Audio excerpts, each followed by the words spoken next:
Bannerlord is a difficult game. Its combat brutal and intense. And yet somehow, in the maelstrom of bodies flying and horses charging, we're still supposed to command our troops.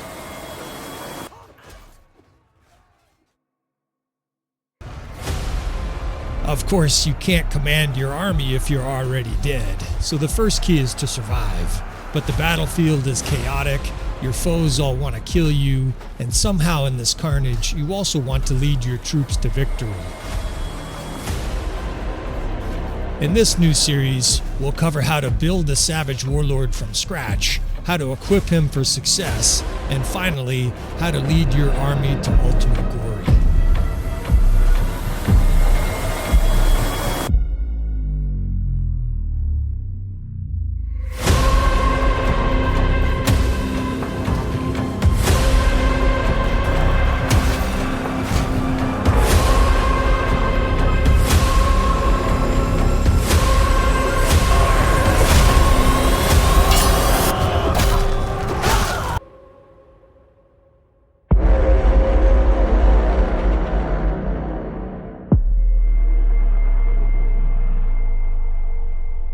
Alright friends, welcome back again to another episode of Tactical Enlightenment. Our YouTube channel is dedicated to Bannerlord, helping you get better at Bannerlord through the use of advanced field command and tactics. However, we do focus on Bannerlord generally. And in this episode, we're going to talk about what it takes and what are the ingredients to make your main character into a beast, right? We all want to be a beast. We want to roam across the battlefield and just slaughter everything in our path. Whether we want to roleplay as Leonidas or somebody else, we want to build a beast.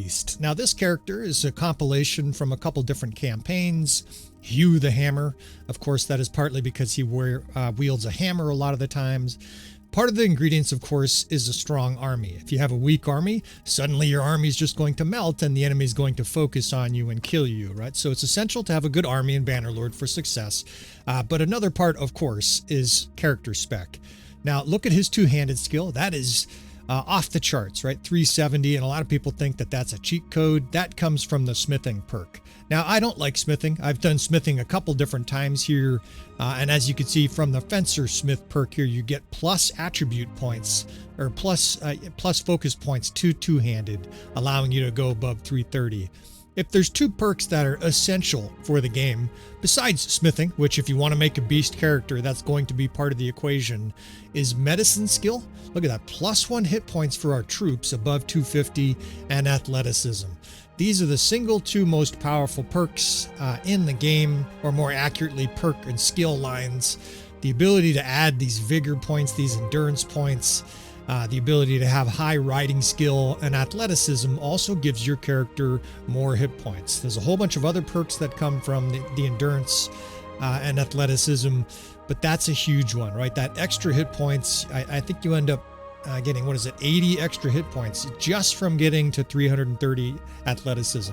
Now your character will also move like a ballerina across the battlefield. That's a critical point which we will address in this issue. This is the key though, right? 212 hit points. So not only is this guy going to move across the battlefield, but he's going to be very difficult to hit. On his horse, he's going to move fast, and he's got almost twice as many as the hit points as our other companions here, and they're no slouch. Now, he's also encased in iron, right? That's one of the obvious ingredients for a good character. Like any role-playing game, you want to have high-end equipment.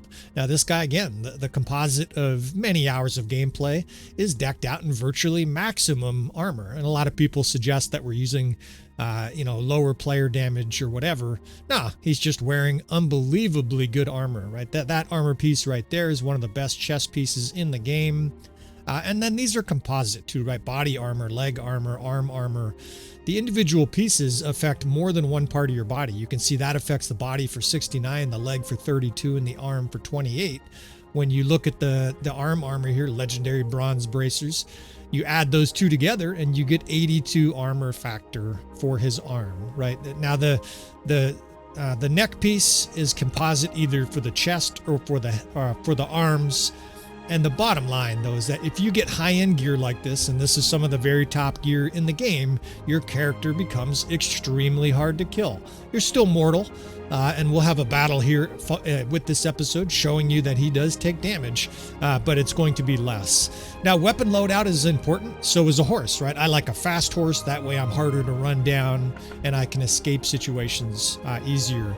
Now, look at this sword. This sword is a key component of being a beast. I want you to focus on two things: the swing speed of 101 and the fact that it can be wielded as both a one-handed and a two-handed weapon. This is an enormous advantage for people who want to survive gnarly Bannerlord battles. I can have this giant shield which blocks arrows, javelins, enemy attacks, and steel wield this nasty sword and lance. This lance I'll play with a little bit. I'm by no means an expert, but it's another highly versatile weapon that is configurable due to your situation. You can use it as a two-handed glaive, you can use it as a stabbing spear, and keep your shield up. Finally, in this episode, we'll see how it goes. This might end up being 2 battles or 3 battles for this episode to really show this in detail. Let's wield a really long polearm here. The advantage of a really long polearm is clear. You can stay further away from your enemy. In fact, let's wield this one, 259 length. I can kill these troops from the other side of the map. Banner is important too. I've got this steel banner here, decreased taken melee attack damage, right? That's another critical part. And if you go across our companions, they almost all have that, right? Decreased taken melee attack damage. So great equipment, a really good character spec, really good armor, and even the companions have good armor, although their armor isn't quite as good as the main character. Of course, like any king despot, I've saved all the best desserts for the king. Now we've got a Battanian army here that's heading towards Dunglanis, and I'm going to save this game right here. That way we can have a couple different battles against them in case either the battle goes sideways or there's something else I want to try in another battle. And what we will do is demonstrate both battlefield tactics, how to have your army survive a juggernaut force like we're facing here. What happened here? Okay, we've got engaged here by this Battanian force, but I'm also going to show you how to use a character to both do massive damage, destroy the enemy, and survive, right? Those are the keys. If you don't survive, obviously, you're not going to be killing troops, right? So we're going to do a little bit of both. Fight this Battanian force. It's a very archer-heavy force, and so one of the things we can do is adjust our banners, right? Multiple companions in our army have different banners, and we use them as captains of groups depending on what kind of army we're facing. Here, this army has almost 1,000 Battanian archers.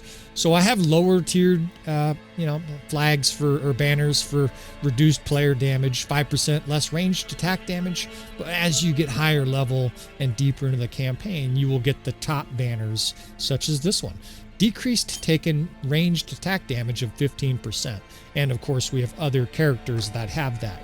That means that our character and the units in our division will be even harder to kill. So much that we don't need to reduce any damage here. We can easily confront this army 5 times our size with our elite army here and do so confidently. Now we're going to do some tactics here. This is a combo episode. The channel is called Tactical Enlightenment, not Character Enlightenment, not how to build a boss character. But a lot of guys have asked for this. They want to know how I use my character, how I survive in battle, how I spec him out to be such a beast, and hopefully I can show you here. Now we're uphill, so we're going to take advantage of that fact. But as a commander, I'm always looking for opportunities. Towards the left there's a ridge we could use. That's a little bit of a funnel point there in the center, so I like that as a starting point. Now let's talk about our divisions in 30 seconds. We have 2 cav divisions, the 2nd and 8th, 3 infantry divisions, the 1st, 3rd, and 6th, and we'll focus on them briefly. I basically have 3 different types of divisions, although I think for this battle it'll be really 2 different types. It'll be a shock troop division. See here. The 1st and 6th division are going to be essentially heavy infantry. Now the 6th should have more javelins, so it'll be units like Battanian wildlings and stuff like that. And by the way, man, what a nasty reverse slope decline opportunity this is. A little bit behind our position here. In fact, I think we'll include this in this episode. We have a perfect location for reverse slope decline defense. So we'll do a combination in this episode. Now look at all those shock troops, right? That's our 3rd division. Those Manavliatons and nasty two-handed weapon units. We will give a captain that decreased taken ranged attack damage. Why? Again, because they don't have shields. They're going to be getting shot by Battanians, so we want to protect them. In fact, the cavalry also has decreased taken ranged attack damage because they're going to get shot at. It's important to have their banners set up in the divisions. That makes sense, right? Your infantry can have decreased melee taken. And then, of course, archer divisions, things like increased range, better accuracy, or I have no problem with decreased range to taken damage in your archer divisions as well. Now, we have 2 archer divisions, and they're specialized, and that is also a strategy. This is the 4th division. They're all crossbow. That way, if I'm getting shellacked or I want to use them as a wall of shields to plow forward for our infantry lines, our shock troop lines, we can use that 4th division. In fact, they will run out of ammo earlier on, and so we will probably do so in this battle. Now, we're going to start off shooting the enemy at range, right? We have a bunch of ranged units. We're going to put cav lines and infantry out in front. We're uphill, and we have better units. So initially here, we're just going to fight a ranged skirmish, and I'll talk about the main character more. The 7th Division is mostly Khans Guards, right? And make no mistake, this army is elite. This is from a saved game from a future Bannerlord episode that I'm working on, or really a series. What is the perfect Bannerlord army? We got a nice modest title for the series because we are going to try to demonstrate what is the ideal Bannerlord army. And of course, you're getting a little sneak peek here. It's obviously a bit of a spoiler. It's usually a mixed army. The guys that want to have 350 Fiend champs, I'm going to argue that that's not correct. All right, so battle started here. We're going to start moving up lines, and towards the enemy, we're going to put 2 infantry lines and 2 cav lines and a shield wall. The 2nd, 8th, 1st, and 6th. Now, I have the 3rd, 4th, and 5th I want to protect. That's the crossbow division, archer division, and shock troops. In fact, the shock troops here, I think I'm just going to stick at the top of the mountain here because I don't want them getting shot. Those guys don't have shields, even though they have a banner that reduces their damage. Let's move them back. Now, I'll give you a little overhead perspective. A lot of guys appreciate the RTS mod here, but it's really kind of simple, right? Our archers are way up the hill. That's going to allow them to shoot further and be further from the enemy archers, reducing their damage. Then in front of them, of course, we have these 2 cav lines and 2 infantry lines. Do you have to use 8 divisions to do well yourself? Of course not, right? But in my case, the tactics I have learned to hone in over the past 3 years playing Bannerlord. I have learned that it benefits to have 8 divisions. Now, my character appropriately is green. He's like glowing green for some reason. I think this is just a UI error related to the I don't know which mod. Maybe it's the RTS mod, the real-time strategy mod. We'll take advantage of it though. And here I'm just demonstrating the value of this spear, right? I can sit here and defend myself. Now our archers can rain down damage into their compacted archers, and I can protect myself with this shield, right? I can kill at a moment's notice, and then a second later I can defend myself.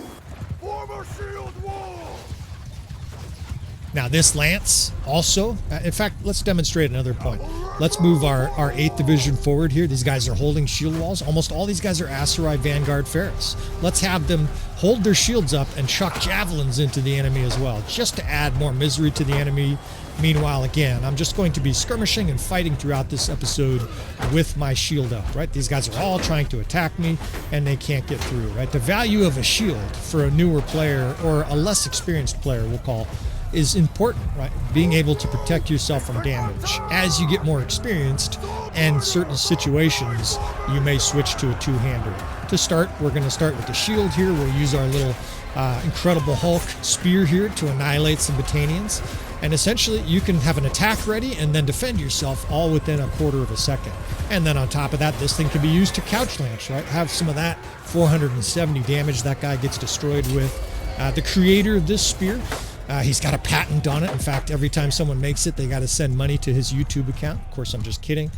This fella, the Angry Goldfish, turned me on to this spear model, and it's not something that I'm comfortable using with, but I can comfortably say that this is one of the best 3 or 4 weapons I've ever seen in the game. Its versatility, its capability of dealing damage, its capability of one-shotting virtually everything. Can be used as a glaive like this with two-handed, and then you can switch, use it like a traditional spear, hold your shield up and survive. This is an incredibly powerful weapon. That's less of a pump to the guy's channel. I like the fella, and more just saying this is a weapon. Boy, if you can smith, you want to make this weapon, right? And I want to give Mr. Goldfish proper credit here for discovering such a savage spear. This might even be a weapon long term that I seek to get really good at, because my goodness, are the capabilities and potential of this weapon enormous. Versatility is something I like to focus on the channel. The ability to just run across the battlefield and spear their flag holder and then hold your shield up, or if you're in hand-to-hand combat, whip this thing out and start wielding it like a nasty short halberd is enormously valuable, right? This weapon is versatile, and I like versatility in my units too. We won't go too much into army philosophy on this episode. We're going to focus on combat and then, of course, some tactics. Now, we're going to use this ridgeback here, right? I've got this 3rd division. I'm going to start to pull back infantry first. Anytime that you're going to pull back to a location like this, you want to be smart about it, right? The enemy's not charging us. You don't want to pull back while they're charging you. And we're going to move back units systematically here. I'm bringing the archers to the top of the hill. That way they can still shoot any of the enemy that's skirmishing with our units. And I'm going to use those cav lines, the 2nd and 8th, in shield walls, facing the enemy, and they're basically protecting our rear. They are the rear guard for this orderly retreat. Now, it's a little bit narrow, but I think this is going to work deliciously. Those that have never seen this at the advanced tactics are going to get a bird's eye view here. Now, the enemy just got reinforcements. They have 1,100 units on the battlefield right now. And that is thanks to the battle size mod. It allows up to 2,000 units on the battlefield. That means they're all over the place. Now, anybody who's had a problem with an ex-wife will do a little couch lance damage on an ex-wife there. She gets mown down. Of course, that character is from the My Little Warband mod.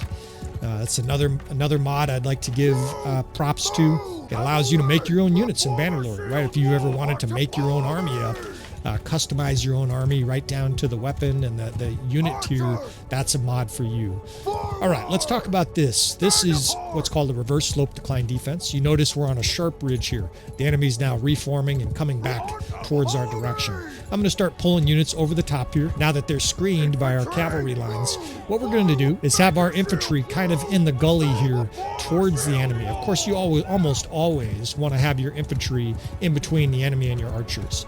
Behind them, we're going to start setting up archers on these nice big broad slopes that are facing and looking directly at the top of the hill. The reason is because our archers are going to be shooting and destroying the enemy as soon as they come to the top of the hill. Now, because it's a very steep hill, the enemy will be trying to get archers over the top of the ridge to shoot at us, but they won't be able to, right? Because as soon as their archers poke their head over this ridge, they're going to get destroyed.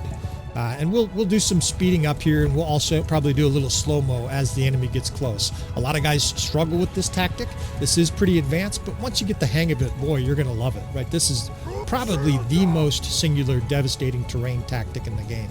This battle is over, and I know that seems cocky. The enemy has, I don't know, 1,200 troops, and we have our 400 here. They don't have any chance to win this battle because of this slope.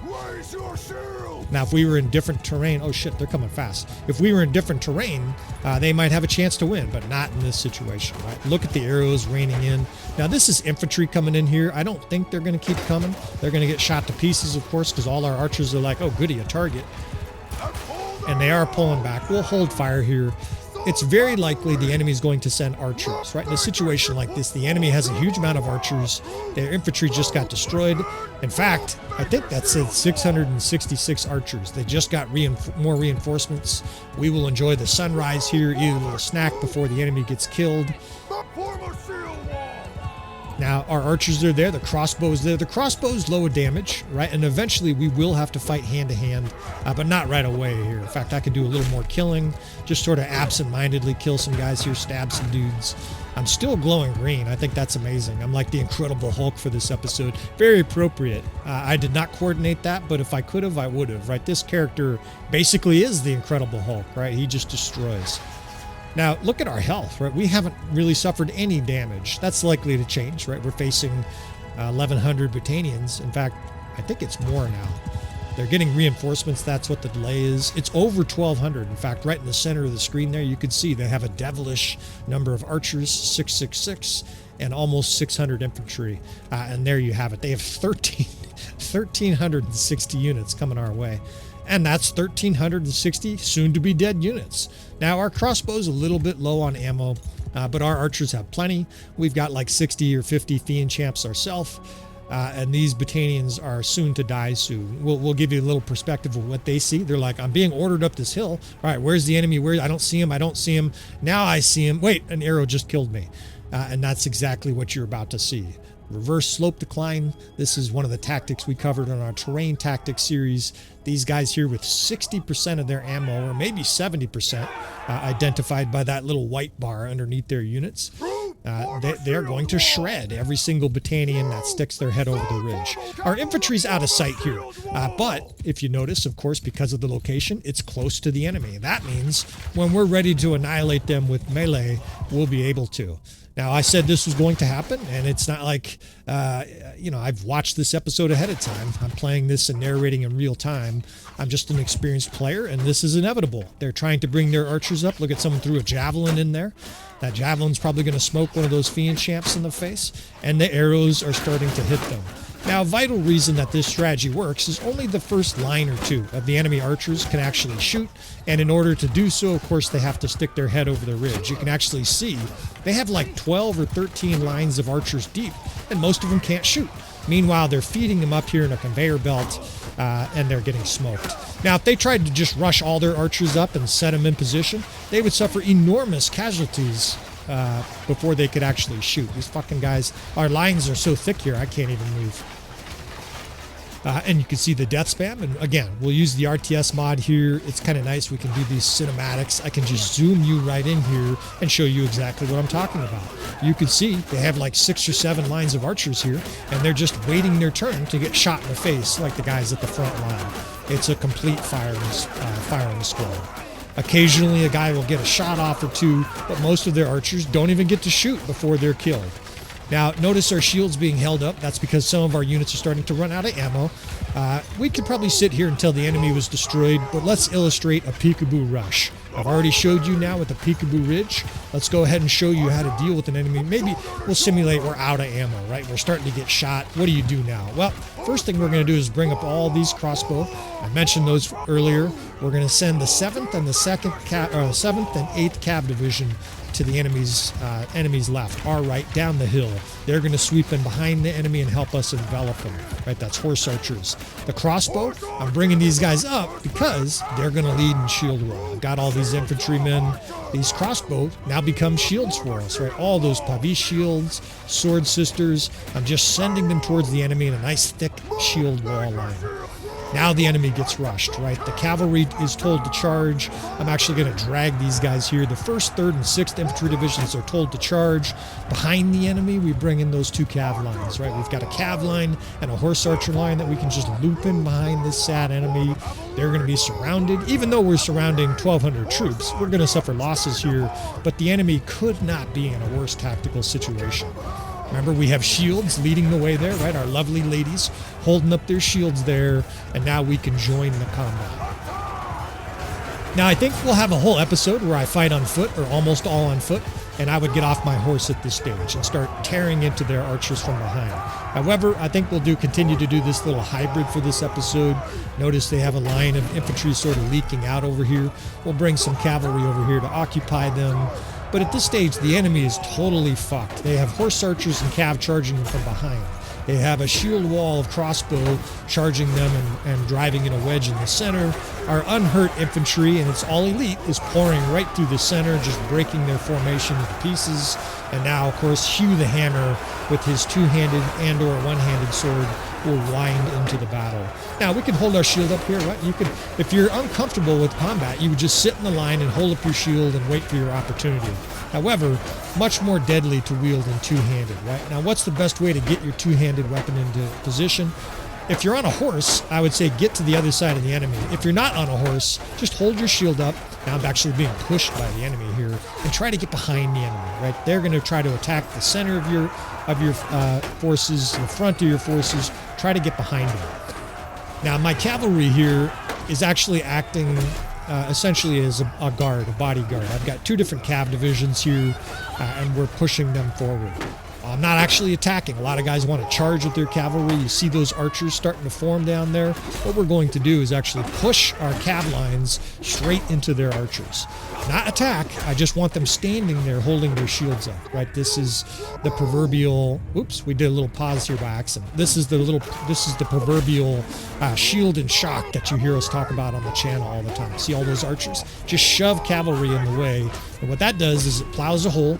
They hold their shields up. The archers shoot them instead. And then once cavalry is amongst their archers, they don't know what to do, right? They're attacking the horses. Meanwhile, our infantry bores in on them, right? Led by Hugh the Hammer. If your head was a little higher off the ground, dwarf, I would have chopped your head off. That guy was so short, I swung over him. Now, of course, what you do is you pull out your 2-handed weapon. We're amidst the archers here. We're not really getting shot much, and you shred everything. Now, a couple major things I want to mention here. We mentioned it before, of course. This speed of the sword is essential. Nobody can outswing this character on the battlefield right now. Now, that's not going to happen early in the campaign. You're not going to be able to do this when you have 150 two-handed skill. Once you get to 250 or so, and a fast sword and or axe, this will be your MO. You will come through here led with our cavalry. Look at the cavalry just disrupting the shit out of their archers. Their archers are all defensive now, and you will shred everything. Now, the other component of this, I wanted to mention both points, is the athleticism. I am faster than everybody on the battlefield. That means if I'm about to be hit by a sword, a javelin, a Avalon, whatever it is, you just simply move. So not only can you avoid damage, but of course you can close on the enemy. Getting shot, whip your shield out, right? There's a bunch of fiend champs here holding the line. Again, I'm just pushing my cavalry up into their midst. We will lead with our shield, bitch slap some of these guys, and then kill them with our sword, right? They swing and block and attack you, pull your shield out, right? The power of a fast sword and a shield is just obvious. It should be self-evident. Again, the infantry line. At this stage, the enemy's not really reforming. They're sort of falling back. But if these archers started to shoot, shove your cavalry right into the middle of them. All right, it's all over now but the slaughter. This enemy force is reeling. And again, the speed of this weapon is so key. We'll demonstrate it here. Keep blocking there, dude. You lose your head anyways. These fiend champs can't block it.